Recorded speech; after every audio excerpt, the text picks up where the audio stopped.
Papúa Nueva Guinea, una tierra envuelta en misterio, alejada del bullicio global, donde el tiempo parece fluir de forma distinta. Es uno de los países más diversos y enigmáticos del mundo, no solo por su geografía abrupta, sino por la increíble cantidad de culturas que coexisten en su territorio.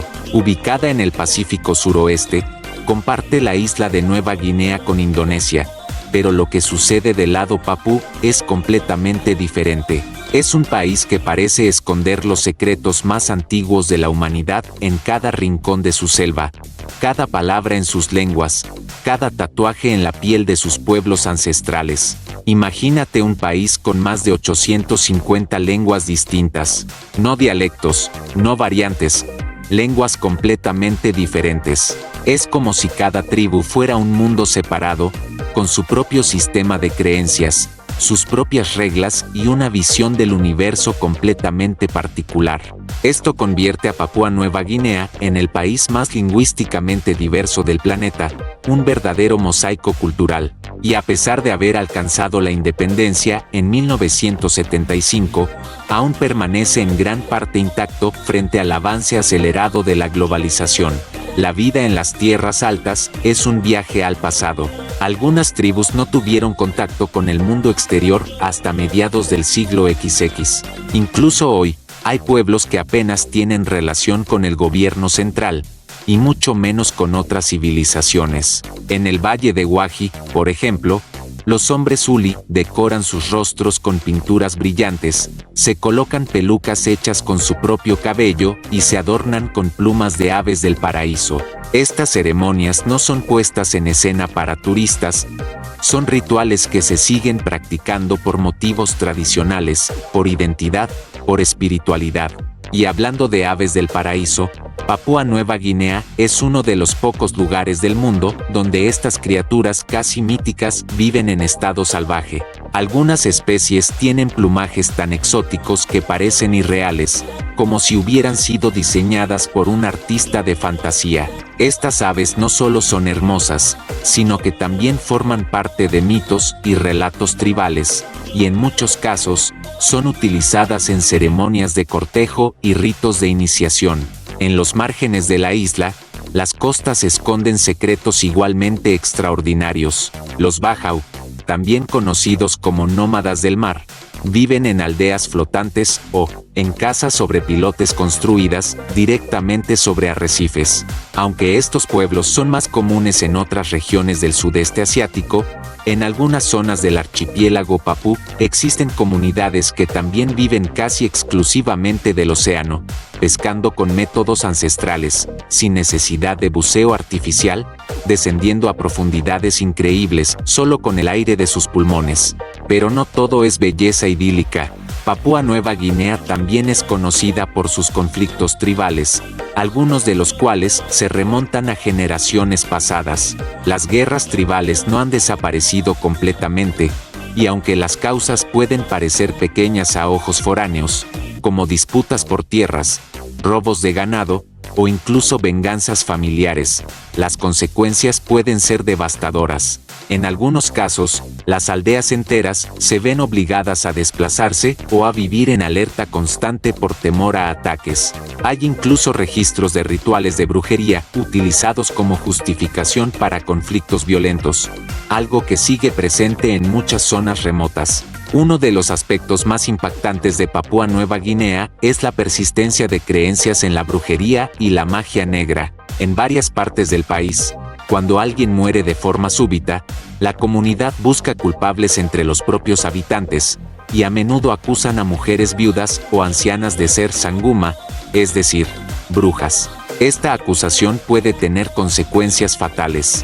Existen denuncias documentadas de tortura y asesinato de presuntas brujas en zonas rurales. Aunque el gobierno ha intentado erradicar estas prácticas, es difícil combatir tradiciones tan arraigadas cuando la justicia formal apenas tiene presencia fuera de las ciudades principales. En contraste, el país cuenta con una riqueza natural que parece infinita. Los bosques tropicales de Papúa Nueva Guinea albergan algunas de las especies más raras y desconocidas del mundo. Se estima que aún hay miles de especies de plantas, insectos y animales que no han sido catalogadas por la ciencia. Algunos científicos consideran que las selvas papúes son uno de los últimos verdaderos laboratorios vivos del planeta. Por ejemplo, en la región de Torricelli se descubrió recientemente una especie de canguro arborícola que se creía extinta. También hay mariposas gigantes con envergaduras de más de 25 centímetros, ranas con colores que parecen salidas de una caricatura,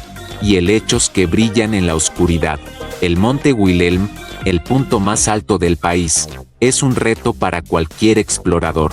Aunque su altitud no es impresionante en comparación con los grandes picos del mundo, lo que lo hace desafiante es la complejidad del terreno, las condiciones climáticas extremas y la falta de infraestructuras. Subir el Wilhelm implica atravesar selvas densas, soportar lluvias incesantes y convivir con una fauna poco amistosa, serpientes venenosas, sanguijuelas, arañas gigantes. Sin embargo, los que alcanzan la cima obtienen no solo una vista imponente de los Andes papúes, sino también la sensación de haber desafiado uno de los últimos bastiones salvajes del planeta. En la capital, Port Moresby, se observa una mezcla desconcertante entre la modernidad y la tradición.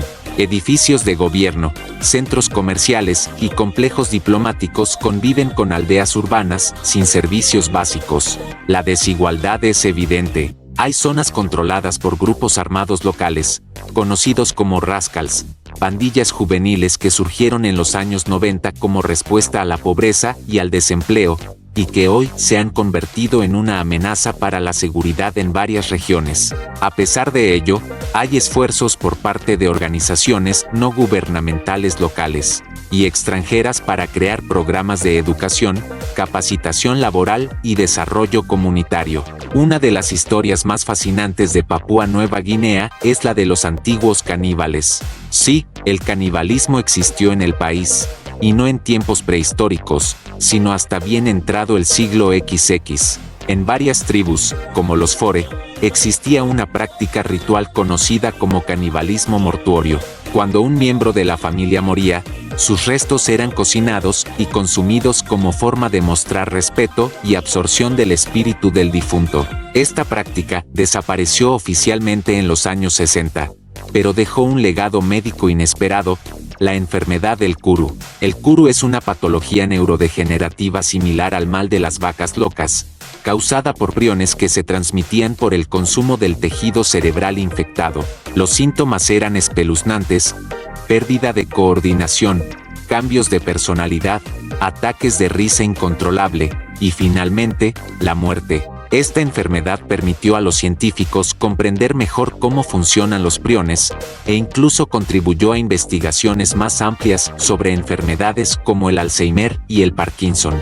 Papúa Nueva Guinea también ha sido campo de batalla. Durante la Segunda Guerra Mundial, fue escenario de enfrentamientos épicos entre las tropas aliadas y el ejército japonés. La Ruta Kokoda es hoy uno de los senderos más míticos del país, no solo por su belleza, sino por su historia. Caminar por Kokoda es recorrer los pasos de soldados que lucharon bajo condiciones inhumanas, en un terreno fangoso, húmedo, traicionero, mientras soportaban enfermedades tropicales, ataques aéreos y escasez de suministros.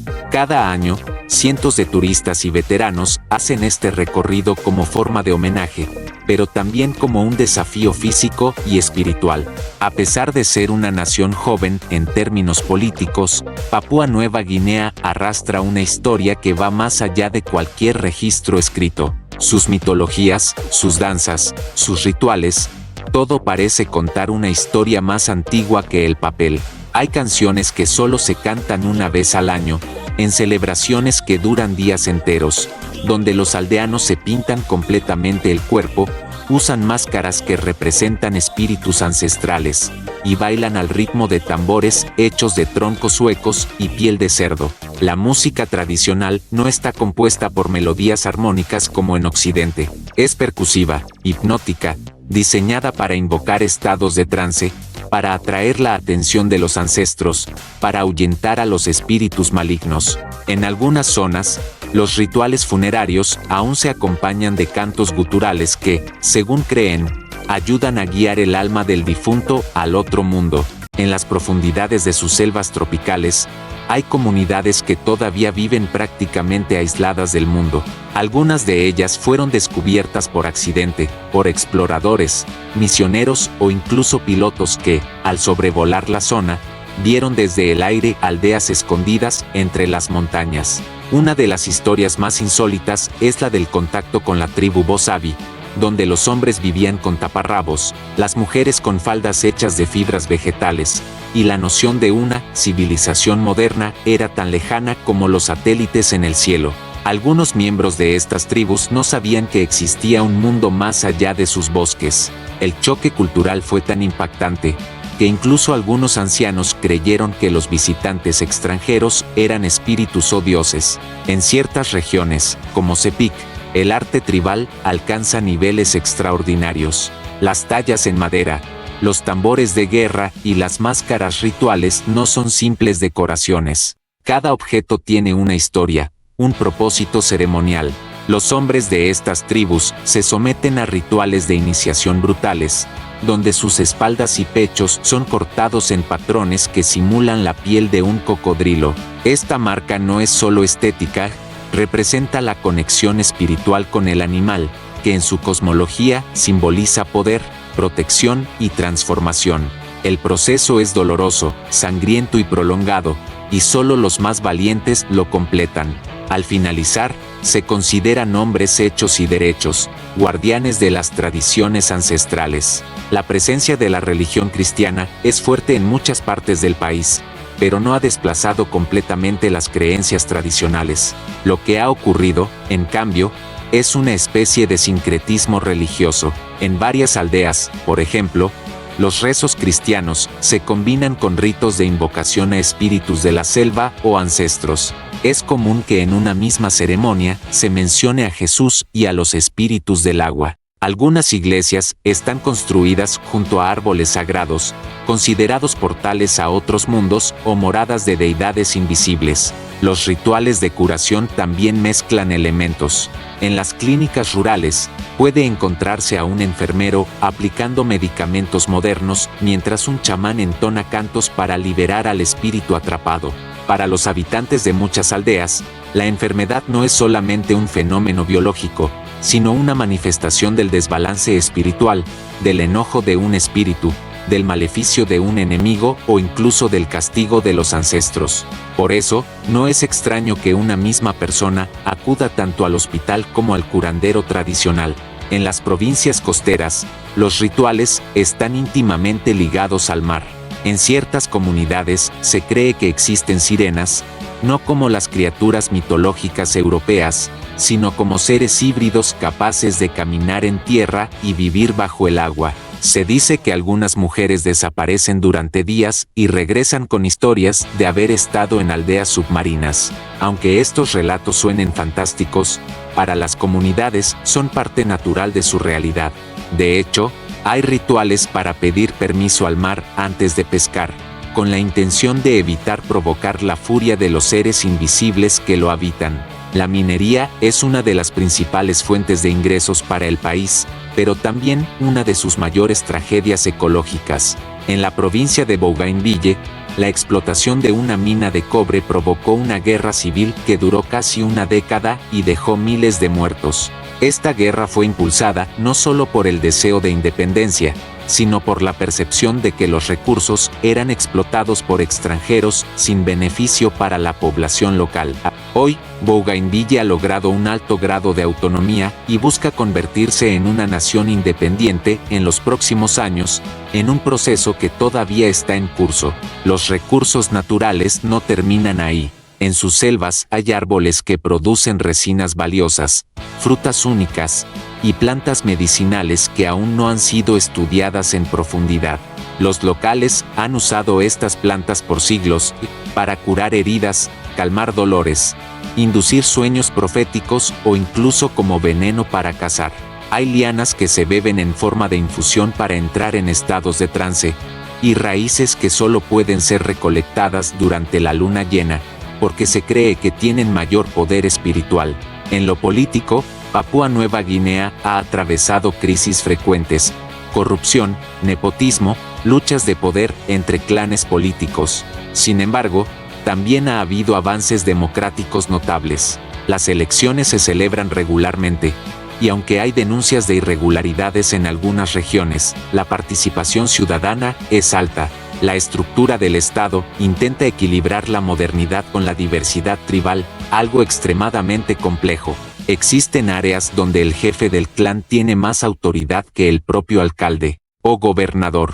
La ley consuetudinaria, basada en acuerdos tribales, convive con la Constitución Nacional, y en medio de todo eso, hay un fenómeno casi inexplicable, el de los cultos de cargo. En algunas islas remotas, como Tana o Manus, surgieron creencias según las cuales los extranjeros, especialmente los soldados estadounidenses que llegaron durante la Segunda Guerra Mundial, eran dioses o enviados divinos. La llegada de barcos y aviones con alimentos, medicinas y materiales tecnológicos generó en los locales la idea de que esos bienes eran regalos. Algunas comunidades llegaron a construir pistas de aterrizaje falsas y torres de control hechas con madera y bambú, esperando que los espíritus del cielo regresaran a dejarles más cargamentos. Este fenómeno, aunque hoy menos común, dejó una marca profunda. Algunos grupos todavía celebran rituales esperando el retorno de sus dioses. En ciertos lugares hay estatuas de soldados americanos a quienes se les reza, se les deja ofrendas de comida y flores. No se trata de ignorancia, sino de una reinterpretación cultural ante lo incomprensible. Para estas tribus, todo lo que no podían explicar con sus propios marcos conceptuales, tenía que ser integrado a su visión del mundo como algo sobrenatural.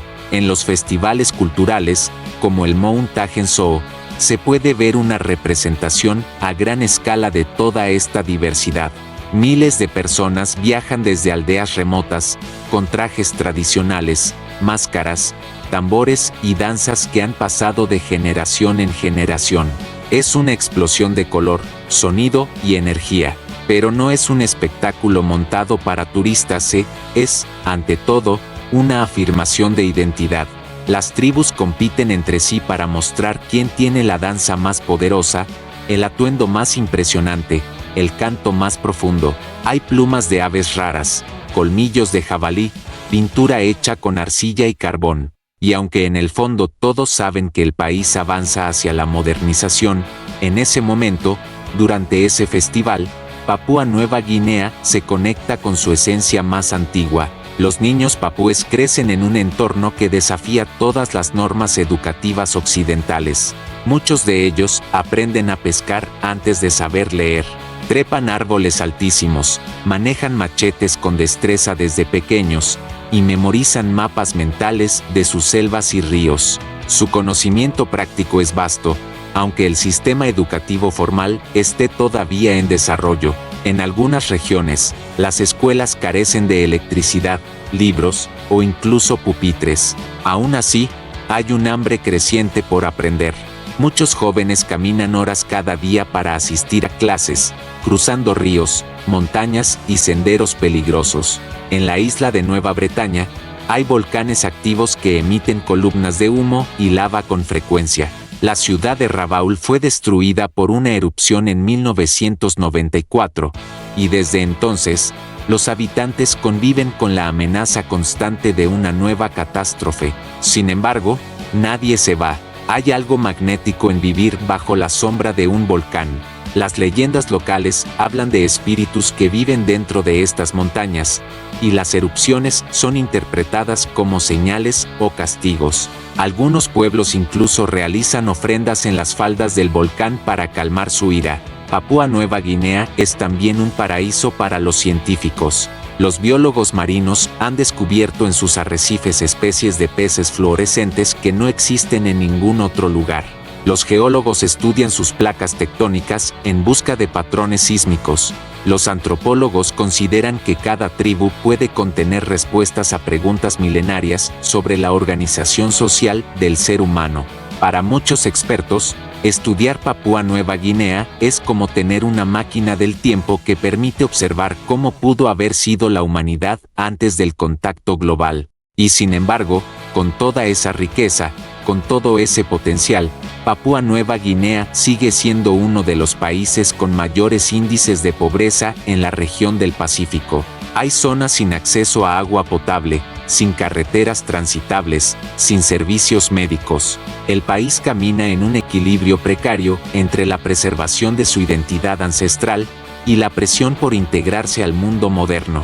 Pero quizás esa es su mayor fortaleza: ha sabido resistir, adaptarse, reinventarse sin perder del todo su alma. Cada tribu, cada isla, cada valle es un mundo distinto, y si hay algo que uno aprende al explorar Papúa Nueva Guinea, es que en lo profundo de su territorio, no solo habitan culturas milenarias, sino también preguntas abiertas sobre el futuro de la humanidad. ¿Qué tan lejos se puede llegar sin olvidar quiénes somos? ¿Cuánto podemos crecer sin perder nuestras raíces? En Papúa Nueva Guinea, esas respuestas no están en los libros, sino en la selva, en los cantos, en los ojos de un niño que mira el cielo esperando que un espíritu le responda desde las nubes.